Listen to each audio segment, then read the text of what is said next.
Welcome to the Fantasy Football Hub YouTube channel. Today I'm joined not just by an FPL expert in FPL Heisenberg, but also a man that is wearing the exact same hoodie as me. What are the chances? Well, pretty high when you see the branding. But Wes, pleasure to have you on.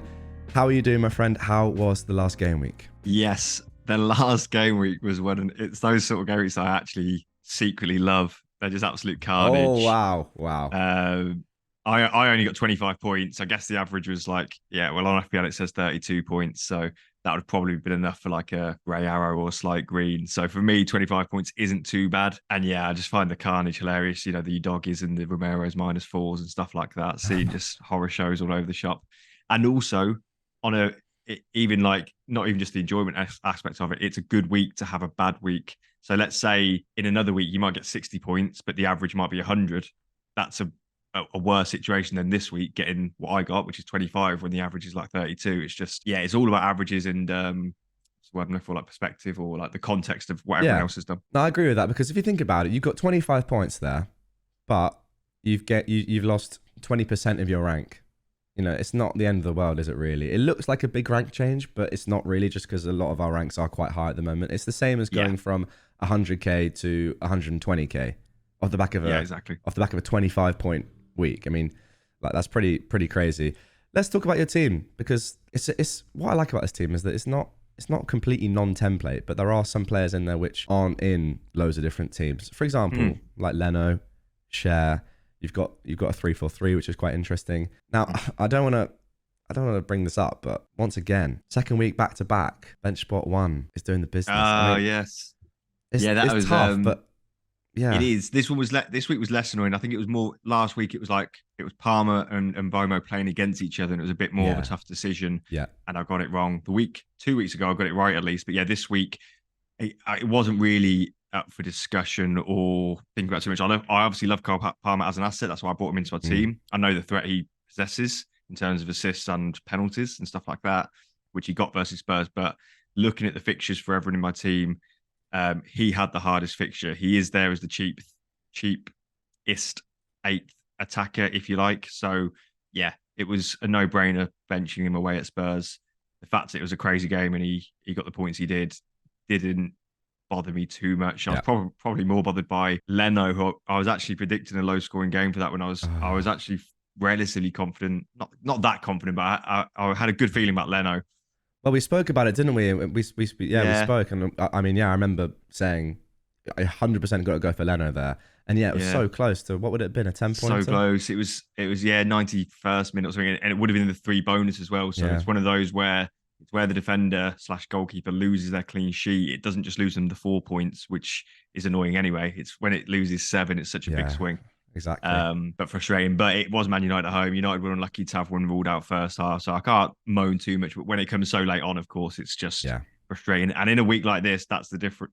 Those 7 points would have put me onto probably a very small green arrow rather than a red arrow with 25 points. So frustrating, but just hilarious week all round, really. Yeah. One of the classic FPL weeks. It's just so good.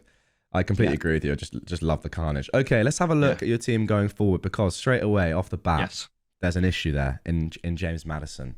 What are you thinking there? Yeah, if I was to list off all the options I wrote down on my phone, there's honestly literally 10 options I could do. One is save a transfer. Every other option is pretty much a -4, apart from Maddison straight to Bowen. But I really want Saka this week. And financially, it would mean having to free up a little bit of money to do that. There's multiple ways I could go. So if I do Maddison to Saka, I'll be 0.2 short. Yeah. So I'm looking at things like, Diaby to Kudos frees up 0.2, but I don't want to lose Diaby before Fulham at home.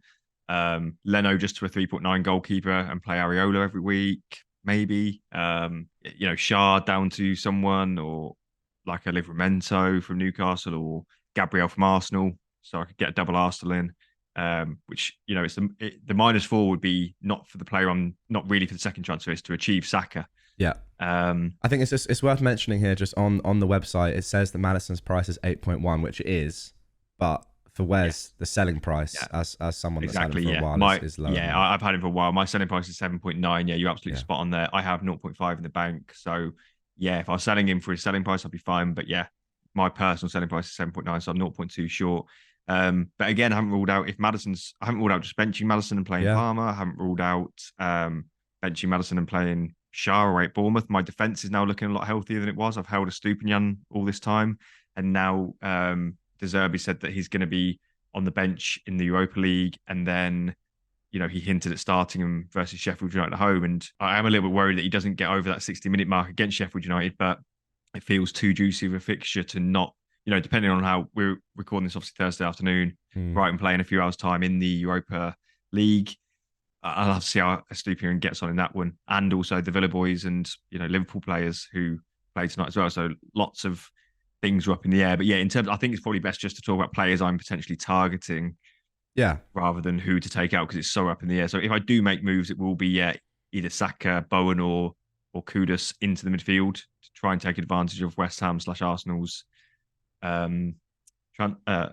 fixtures. Sorry, and likewise, if I do need to free up money, so something I originally had penciled in was sort of Alvarez to Nketiah, but now he's got that knock. Trossard scored from the number 9 position last night. I wanted to do that. So, yeah. Can I ask you about Alvarez? What are you thinking about him? Because obviously last couple of game weeks he's kind of flattered to deceive a little bit. He's had good numbers and they've been high scoring games where City have won comfortably, but he hasn't got any points.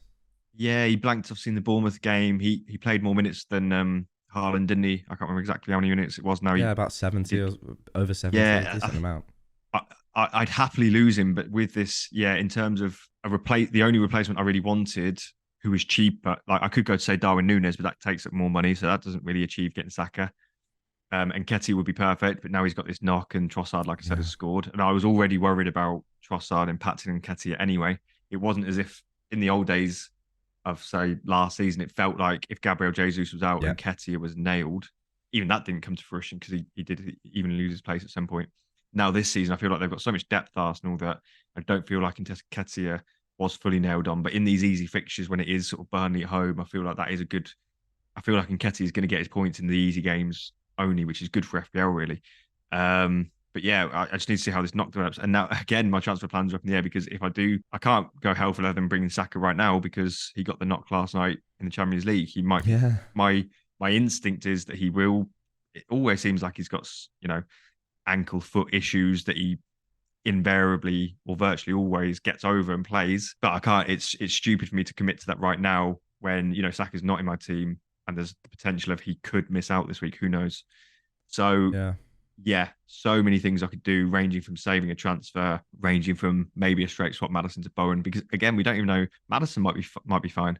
Doesn't seem likely, but he could be though. But he's not been training. But players miss training when you have a knock. Like that's standard, and he's so important to that team that if he can play, he will play. Yeah, he came off. I want to say sort of game week 3, game week 4 sort of time. Feels ages ago now. Anyway, he came off. He was wearing a protective boot. He was seen pictured in a protective boot. Yes, and he played the next game. So I'm not saying that's related to this injury. I'm just saying that it can be deceiving, where you can look at an image or you can look at something and feel like, okay, this player is 100% ruled out, and it doesn't always happen like that. So yeah, in terms of my final moves, it's going to be a week where I've risked early transfer just once this season, and I did do that ahead of even Champions League fixtures. It was a very different. My team was set up completely differently in terms of flags and stuff like that. I had no flags. I had no issues. I had a bench cover in case things went wrong. Yeah. And I wanted to move. I had to get Salah before price changes, stuff like that. Whereas now, even back at the start of this week, we thought Cash was maybe out. We thought Haaland was maybe out. Those injuries, flags have cleared up. I didn't know about Estupiñán until maybe yesterday. So yeah, with 4 or 5 flags in my team and the players who I want to target to be bringing in, like a Bowen or a Saka playing in Europe, the context of my personal team, it just made no sense because with someone like Haaland, if he was to miss out long term, you don't want to be carrying someone that expensive. Yeah. So I couldn't commit to say Alvarez to, like I said, Nketiah because he's a doubt as well when Haaland might have been out. And if Haaland's out, then that makes Alvarez a better option for our teams. That sent it forward. So yeah, there was absolutely no chance I was going to go early this week. Prices could have done whatever they wanted. There was just absolutely no chance. Yeah, I think we're just getting to that sort of stage of the season really where players just do pick up a lot of injuries. The games are coming thick and fast. Not quite yet, but that is going to happen quite soon. And yeah, it's one of those where plans can change at the very last minute due to midweek fixtures and injuries, of course. What I want to ask you though, Wes, is if everyone was fit, you have a few benching dilemmas here. Like Yeah, absolutely. according to the hub tool, Madison and Simicast are on the bench. Whereas for a Okay. lot of teams, I mean, they'd love to be starting those players. I mean, I would love to start Yeah. Simicast this week. You have a pretty strong defense though with Estupinian if he's back. Again, we don't know that. But Yeah. say everyone was fit, say Estupinian minutes look good tonight. Say Madison did come in, or we got some news from Ange that he was going to start. Yeah. What would your team be, defense and midfield? Yeah, I'll line that for you because, and I want to make another point sort of based on what you've just said as well. I think it is, and again, back to the start of this video where you sort of mentioned about Palmer's points on the bench. Another reason why they didn't annoy me too much, because like I said, I was already committed to that being the outcome no matter what. And if he gets points, he gets points. But I'm really liking having a deeper bench this season. Normally it would be, and at the start of the season, it was very threadbare, my bench. It was the likes of Mubama, Kabore, Baldock. Yeah. Whereas now, since I wildcarded in week 5, I had a really nice defensive. You Doggy, Chilwell, Cash, Estupinian, someone else now, I forget. But basically, I lost Chilwell to a big injury. Estupinian's missed a fair few games. Cash had the knock that just went, but he's obviously fine. Udogi missed a game for injury. So having 5 playing defenders, I did then go down from Chilwell to Taylor, who's again been decent enough bench option, cheap Yeah. and playing, even picked up some points.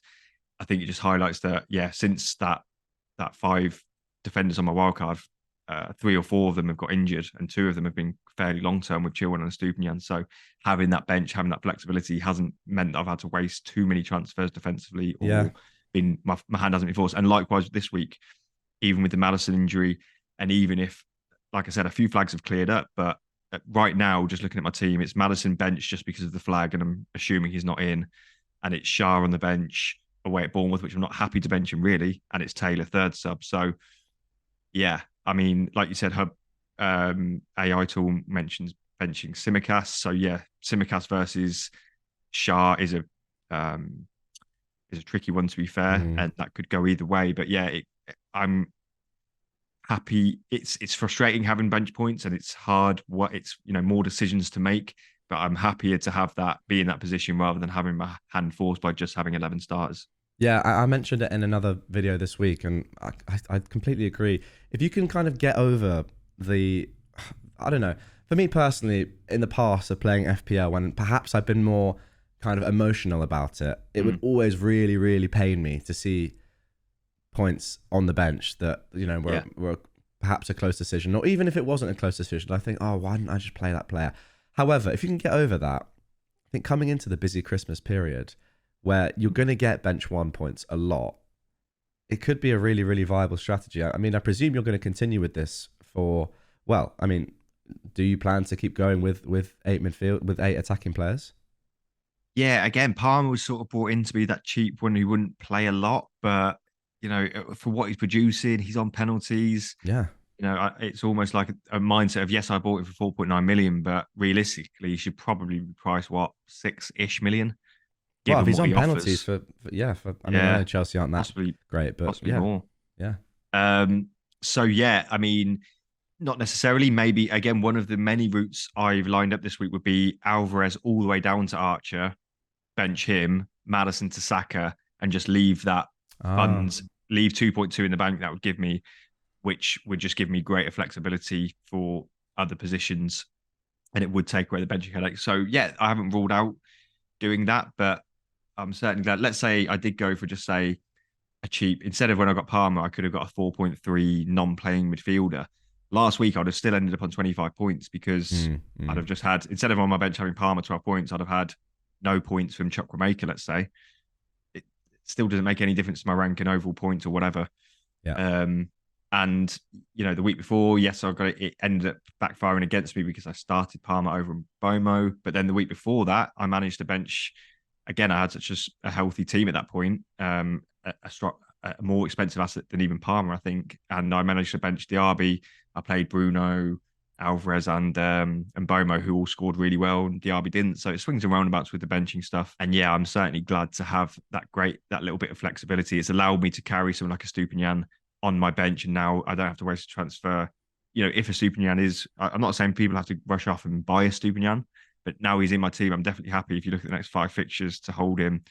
Yes, Yeah. Brighton aren't keeping clean sheets, of course. So again, I wouldn't, if I didn't have him, I probably wouldn't rush out to buy him. But now he's in my squad. If he's fit for Sheffield United at home, decent chance of an attacking return. If they're going to get a clean sheet at some point, you know, surely they've got to get one at some point. Then Sheffield United at home is a good chance to get one. I mean, that's the thing. This game week is this game is so good for Estupinian. If he does start in that game, and I mean, look, you'd love him to get to 60, but he could. We know how powerful he can be and how much of an explosive asset he is, even with limited minutes. But I don't know. Yeah, I wouldn't bring him in personally because we don't know about his his injury. But for you, as someone that's held him throughout all of this, I mean, yes, it's the easiest hold of all time now. And if you can get away with playing him, then there could be a huge haul in there in that one fixture. I think if you do want to take a gamble on bringing him in, not you, the listeners, then what I'd suggest is watch the Brighton game tonight, or look at a match report or whatever, see how many minutes he gets, make sure he comes through unscathed. If he does get a solid 25, 30 minutes, it almost hints that he's ready to start the next game. And based on De Zerbi's comments, it's just a worry of it could be a 55th minute sub, which would be annoying. With 5 subs in the Prem now and wanting to protect him, that could be the case. However, on the flip side, an early sub for defender can actually be a good thing. Cash got subbed off, not this game, which has gone 2 game weeks ago, on roughly the 75th minute, and Villa concede on like the 80th or something. So he actually locks in that clean sheet. So yeah, maybe Brighton concede and maybe Estupinian goes off with an assist and a clean sheet on the 65th minute, and then Brighton go on to concede. That would be the dream for me. But yeah, I think it is too. I think I'll just roll the dice with him with Sheffield United at home. If he blanks, he blanks. But yeah, I think it's just worth a roll of a dice at this point. I understand the logic there. Okay, let's move on to your AI recommended transfers now, my friend. Because I know you're talking a lot about all these potential moves that you have, but according to Fantasy Football Hub's AI, they're recommending to bank. Yeah, I thought so. Calm, and like I said, is given you have such a deep bench that looks good now. Yeah, and exactly that. And I think it is a decent enough recommendation. I think maybe Saka having a flag might also be playing into that. It's 100%. Just, I think, and again, I'll look at my AO recommendations with all. Again, I'll make my own final decision. Let's say Saturday morning with all the info, and I think I'll look at the AI again because someone like Nketiah was quite high up in the predicted points, for example. I noticed, but then flagged by FPL, Arsenal announces he got a knock, and rightly so. He expected minutes would have dropped down, and his expected points also dropped down. Similar for Saka. So yeah, I'll be looking again at that Saturday morning and reassessing my own. I think we must all be in a, maybe not all of us, but a lot of us must be in a similar boat. If you do want to be bringing in an Arsenal player, you're probably looking at Saka and Nketiah, maybe Gabriel or Martinelli or something like that. So we've all got to wait for information if you want those players, surely. Yeah, I think so. Now, the alternative option here is sell Maddison for Bruno Fernandes, which not a bad shout. It's one of those, isn't it? I mean, he's the man that tormented you last game week in scoring that late winner. But that's what he can do. I know he hasn't been doing it this season, but that's what he can do. Gets another penalty against Copenhagen. Yeah. He's not had any penalties really in the Prem. I don't think he actually has had one in the Prem this season, unless I'm forgetting. But yeah, I think just the one. Yeah, is it just the one? Okay, yeah. There was a home There's an option there. Again, you're right though. I think due to Saka's expected points being lower because of that flag, that's probably why the AI is not recommending you make that move. And the AI will also note that I can't actually afford Saka without that -4. So someone like a Bowen or a Bruno Fernandes is actually achievable from Maddison for myself without a hit. So I do have to weigh up how badly I want someone like Saka, who I do want badly for the next 5-6 game weeks. But yeah, the sort of sensible AI moves will suggest a move that doesn't include a -4 when there are other good options, because Bruno does have Luton at home. And it is important we all do it. We all have this sort of emotional bias towards certain players, either in a positive or a negative way.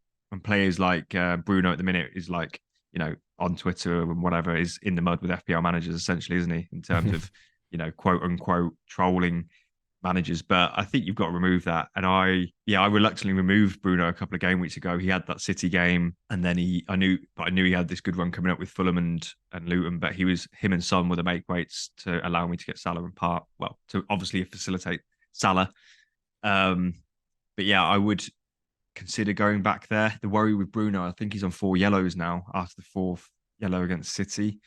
So it's really tricky in terms of sometimes you can avoid players because they're on 4 yellows. They then go on a run of not getting a yellow for a few games and, scoring well, which Bruno could do because he has got Luton at home this week. And then I think another good game. So, yeah, I wouldn't just, what I'm trying to say is I probably won't go there, but I'm not just going to go, rule him out. He's a troll, blah, blah, blah. I would logically consider it. And if it was the right move, I would pull the trigger. But yeah, I think the 4 yellows would be enough to put me off. But like I say, it's just one of those things. 4 yellows, it's a really tricky thing to know how to play it. It feels like suicide bringing one in on 4 yellows. But I think I remember was it like 5 or 6 years ago now with Costa? Yeah, I think Costa, it's slightly different now though. I think because yellows are given out very, very frequently, especially to relatively ratty players like Bruno. No offense. Yeah, he is quite. He likes to moan. He does like to moan. He is a bit whiny, but yeah, I know. I personally wouldn't do that. It's just a bit too much of a risk, and also I don't think Bruno is in and United are in the best form right now. What I've been doing whilst you've been talking there is just showing the viewers as well the new custom transfers feature. Wes, just a little word on that before we end, because as the viewers can see on screen now, what I've done is I've set the number of transfers to make to 2, as you said that you are quite keen on taking a hit potentially this week, and I've also just set the team to Arsenal just to see what it chucks out. Interestingly, it's recommending Martinelli in for MADDISON over Saka. Again, that is because of the expected minutes and the flag that we just don't really know too much about at this moment in time. That can change though. Yeah, it's interesting. I think if that flag was cleared, it might suggest something like, and again, if you were to target someone like Arsenal, I'm sure it would say something like, again, if Nketiah's flag was gone as well, Alvarez and MADDISON to Nketiah and Saka, or it might even suggest Shah down to Gabriel, which would free up. Again, it's very personal to my team. Like I said, if I had loads in the bank, then it would probably be just suggesting MADDISON to Saka anyway. But because I need to free up a little bit of money, then I think the main culprits to free up that money would be someone like an Alvarez, a Shah, maybe even a Simicast, who I bought him quite recently, 4.6, down to someone like a Lascelles maybe. But custom transfers tool is great. Yeah, and there we go. Let's leave it on that, my friend. A lot to I don't know, confirm, I guess, or wait for news on later in the week. As always, guys, Wes's final team reveal will be posted on Fantasy Football Hub's website. Link to that down below. And if you want to sign up and take advantage of all the AI stuff that we've been showing, the tools, the My Team, where you can flick through the game weeks, have a look at predicted points, etc., all the stats as well, then the link to that is also down below. Still, a 7-day free trial and 30% off. Wes, thank you very much, as always, for the tips and advice. I'm excited and interested to see what you end up doing based on news. But yeah, hopefully for both of us, some green arrows this week.